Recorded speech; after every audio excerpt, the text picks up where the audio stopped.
So hi berries, for today's vlog is isha-show ko sa inyo yung mga pinamili ko. Kasi after work guys, nagpunta kami ni daddy sa isang mall dito sa Canada. So yun na nga guys, gusto kong i-prepare siya every morning. Bigyan ko siya ng oras, kaya 20 minutes to 30 minutes. Turuan siya sa mga bagay-bagay. So let's start from, ayan ito.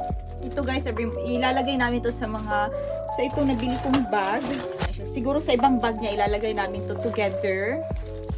And ito naman guys, $1 lang siya guys. Ayan, $1. So ito naman guys, ito yung magiging bag niya. $1 lang din to. Ay, $2. $2 lang yan guys. Ito yung magiging lalagyan niya ng mga school supplies like pencils, crayons, ganyan. Hindi pa nag-aaral si baby guys, pero binibilhan ko na siya ng mga ganito. I'm excited for her school, pero dito pa lang sa bahay, tuturuan na natin siya. Ito guys, $1 lang to guys. Ayan, color markers, washable ba to? Yes, washable siya guys. Ayan, washable. Kailangan washable kasi kapag nalagyan yung higaan natin, Diyos ko po. Ayan, ilalagay ko siya dito. I'll show you the example.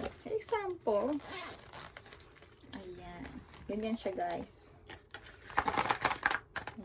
So, nandito yung mga coloring markers ni Amelia. Ayan. So, may design siya guys para naman ganahan siya talagang mag-aral. And, bumili din ako ng a sharpener. Ayan. Tahal to guys sa amin, tahal. Isang tahal. Ayan. So, yung style ng sharpener na napili ko is ganyan siya. Studio yung brand. Studio. So, bubuksan para itapon yung naging ano, tas bubuksan siya dito. Ayan, ilalagay niya. So, ito din guys, gusto ko to. Una kong pagkatingin ito, kinuha ko talaga agad. Hindi ako nagdalawang isip. $1 lang din siya. Ayan. So, ganito siya ziplock. Ayan. Kasi dito ko rin ilalagay yung mga notebook niya. Ito guys, meron ako nabili notebook. Ito. So, malaking notebook guys. $2. So, binili ko to guys kasi si Amelia, meron kasi ako notebook dito na pink. I'll show you. So, ito yung notebook ko na pink guys. Ayan. Meron na tong laman, mga notes ko. Gusto niya tong hiramin. Gusto niya tong kunin sa akin. Kaya hindi pwede. Kaya binilhan ko na lang siya sa kanya. Siguro magkasing laki. Yes, magkasing laki nga lang. Ayan. Yung sa akin wala ng price pero same pa rin yan guys. $2. Kaya orange sa kanya kasi sa akin pink na kasi. Next na nabili ko. Ito guys. Sobrang mura lang din. $1 lang siya guys. Isa siyang sticker book at coloring book. So malaki siya guys. Actually, tingnan nyo. Malaki siya. And inside you have stickers. Stickers to lahat na ilalagay mo dito. And ayan, stickers din yan. Mga fish in the sea. Tapos dito ka na magko-color, magdo-drawing.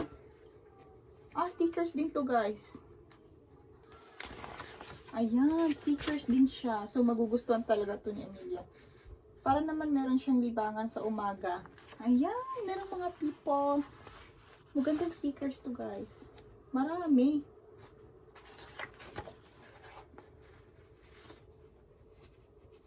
Ayan. Hindi na. Teka guys. Ayan, stickers din to.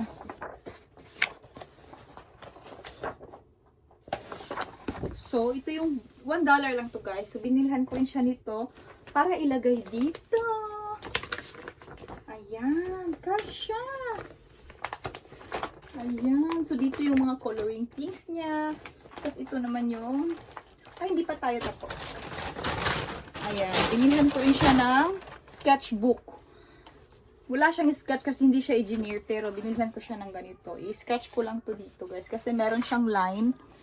Doon ko kung makikita nyo. Meron siyang line, ayan, na pwede mo siyang punitin.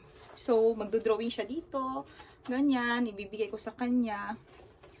So, $1 lang din siya guys. Marami siyang choices of book kasi si Amelia guys, madali siyang mapulaan. Basta madali siyang mapagod or magsawa magsawa sa mga laruan. So, ito guys, bumili ako ng colors. Ito yung gagamitin sa sharpener ni Amelia. It's also $1. So, buksan ko na siya guys.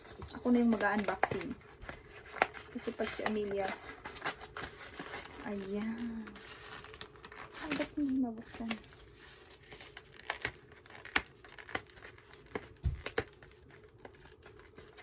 Hapon na guys. Wala nang araw.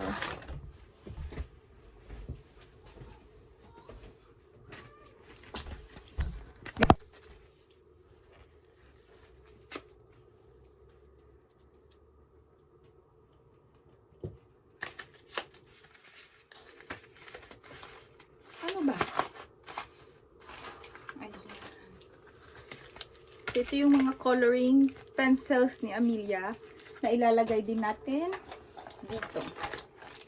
Ayan. I'm so happy guys. Ako yung natutuwa para sa anak ko. Ayun, marami na siyang choices na gusto niyang gamitin. And bumili rin ako nito guys. Ayan siya. $1 lang siya. Sketchpad din to. Sketchpad's notes. Ayan. Pero, yung purpose ko talaga dito is, tatlo na kasi siya guys. Tignan nyo. Tatlo na siya. And, $1 lang. So, binili ko kasi, siguro sa akin yung dalawa. Sa akin yung dalawa. Oo, sa akin yung dalawa, auntie. Anong nangyayari dito? Yung dalawa guys is magkadikit na siya. So, sa akin tong dalawa. And, ka-Amelia tong isang sketchpad. So, para meron siyang notebook pag umaalis kami, nadadala niya to, magjo-drawing siya, or kahit dito lang din sa bahay, okay na to sa kanya. At least meron siyang maliit na book.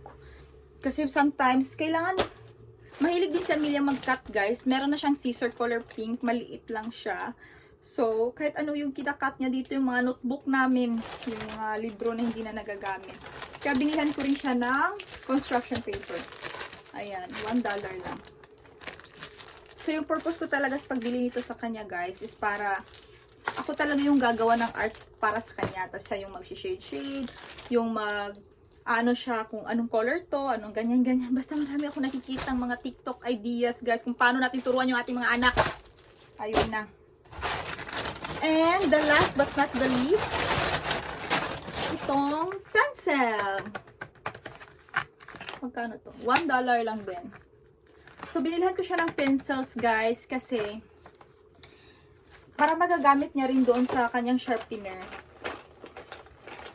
Para hindi palaging colors yung gamitin niya, meron din siyang pencils. Ayan. Na may eraser. So, paano ba ito buksan? Buksan. Sobrang tibay naman ng pagkalak nito. At mabuting na lang wala si Amelia dito, guys. Nasa labas siya naglalaro ng slime. Isa din yun sa nabili namin ngayon. Kasi kapag nandito yun, hindi ako makapag-vlog. Talaga. Ayan, nabuksan ko na siya ng ganito. Oh, ang ganda guys. Tingnan nyo snail. The other one, it's a bee. The other one, it's a butterfly. Ladybug.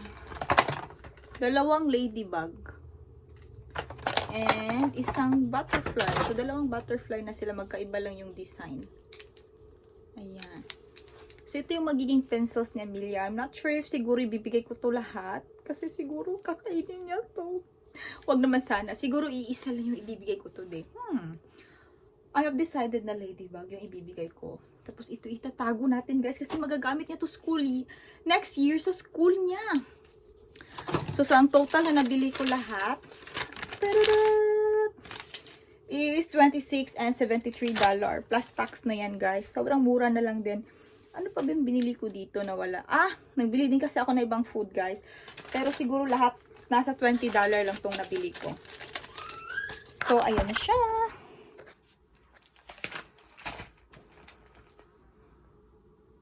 So yun lang guys, and I hope na-enjoy nyo yung vlog natin ng mga pinamili ngayon. And gusto ko lang muna i-share sa inyo guys na ito pala yung book na binabasa ko. Parenting by the Book, Biblical Wisdom for Raising Your Child. Ayan. Ayan. Kasi guys, gusto kong matuto talaga kung paano magpalaki ng mga anak natin.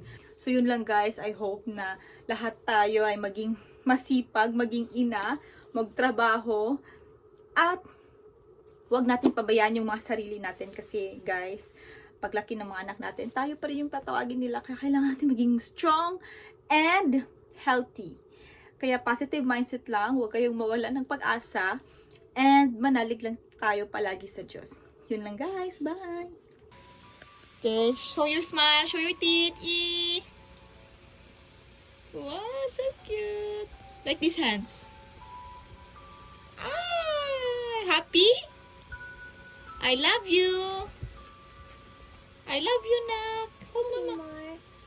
I love you, Machi.